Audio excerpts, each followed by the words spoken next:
This is a political conversation. However, we are not sided one way or another. Our panelists that you'll meet later on today have been carefully selected.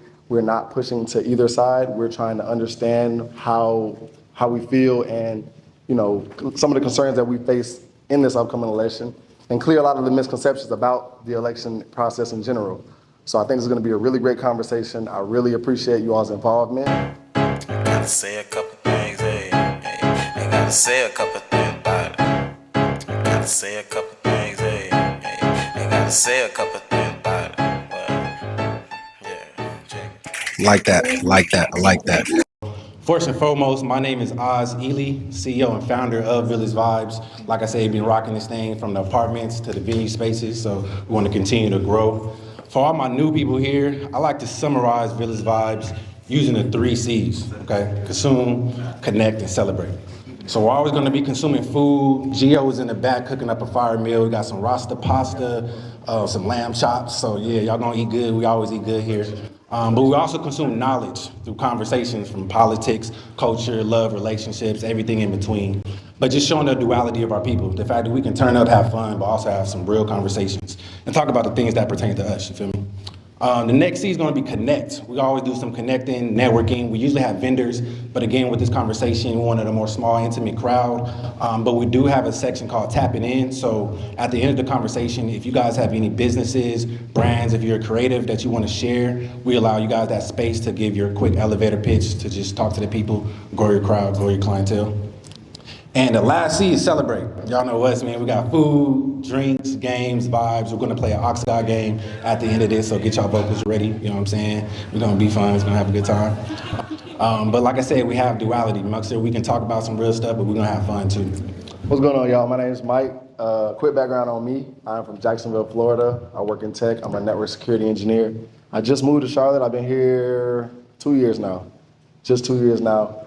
Been a part of Village Vibes almost a year now, and my experience has been phenomenal. I only have one add-on I want to add to the rules that we set at the beginning of this conversation. This is a political conversation. However, we are not sided one way or another. Our panelists that you'll meet later on today have been carefully selected. We're not pushing to either side. We're trying to understand how we feel and, some of the concerns that we face in this upcoming election and clear a lot of the misconceptions about the election process in general. So I think it's gonna be a really great conversation. I really appreciate you all's involvement. I'm gonna start off by introducing our hosts from left to right.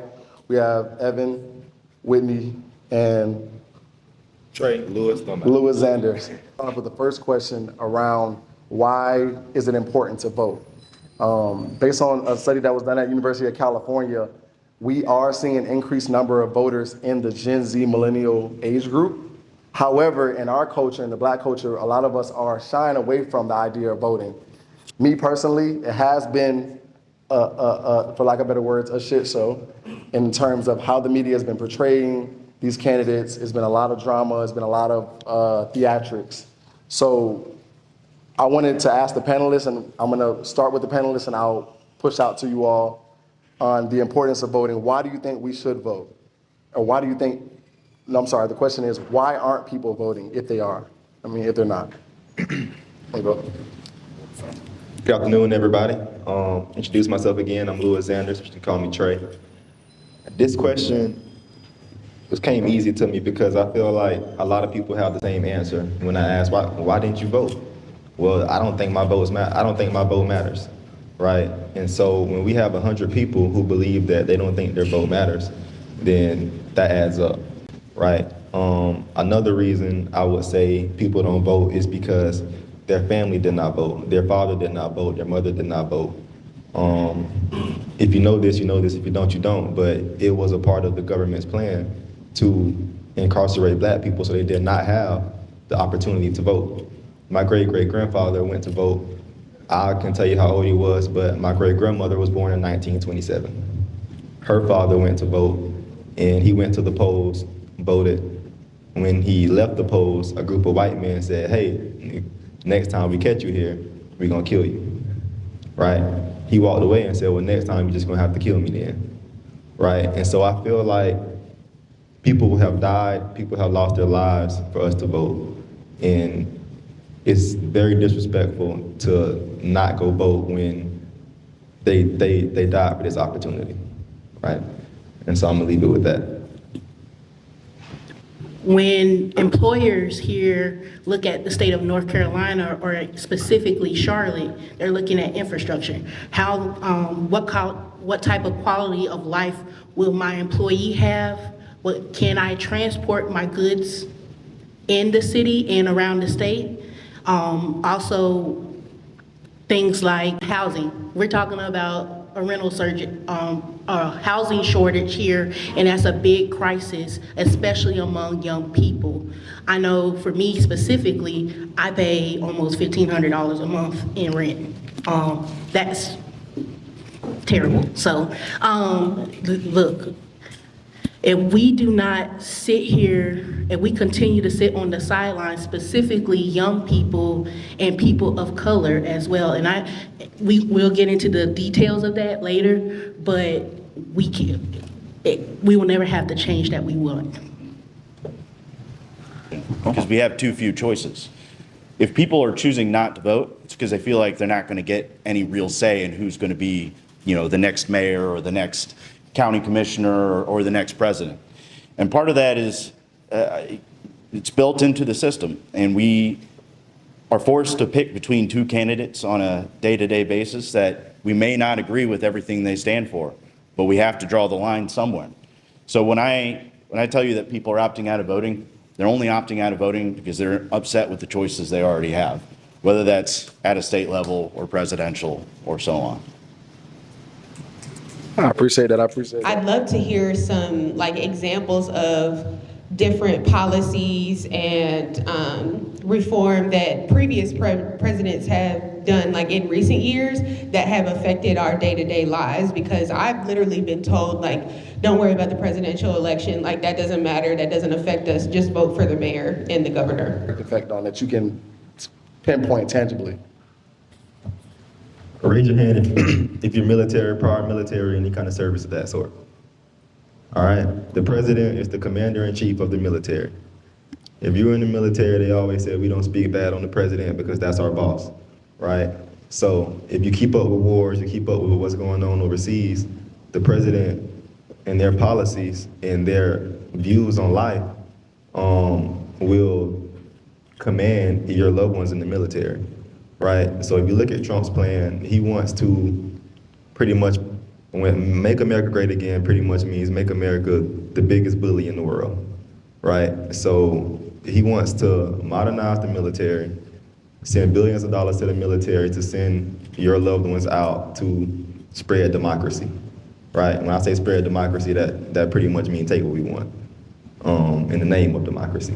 So that's a big part about the presidential election. Look at what the president wants to do with the military and how they plan on going forward with our international partnerships.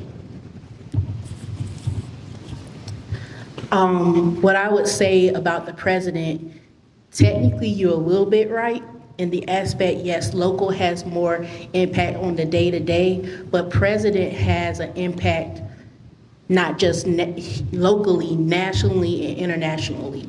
Also, I would say that the president has the power of executive action. So a lot of things that Barack Obama did that was helping the community was reversed because of he only had it through executive action. So we only had it for short term, a short amount of time, or for the 8 years that he was in. When Trump got in, he reversed a lot of those actions. But also the president is supposed to go out and be the head of whatever party or platform that they're promoting. So when we talk about the Inflation Reduction Act or the infrastructure bill, those are things that are impacting our everyday lives. Like I was just talking about how we need those roads fixed, how we need housing fixed, broadband.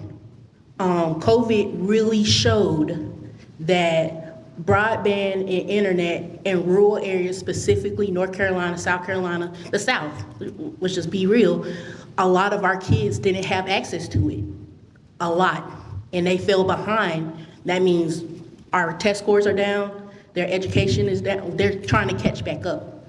And so when they passed that bill, that expanded broadband in those areas. So if it wasn't for President Biden pushing that agenda, now Congress had to sign on with it because it goes through Congress, but he has to be, I would say, the manager that comes in and builds those compromises. So that's still important. President is still important. And like he was talking about military, the president can say, hey, I'm gonna send this SEAL team in to kill, we'll say Osama bin Laden, for example, President Obama, or drones to different international things. So the president plays, he's the executor, the executive of this big, huge company, if you want to say the federal government, and they, it eventually comes to them, right? We are unfortunately out of time on that topic. I appreciate everyone's feedback, but we're gonna move on.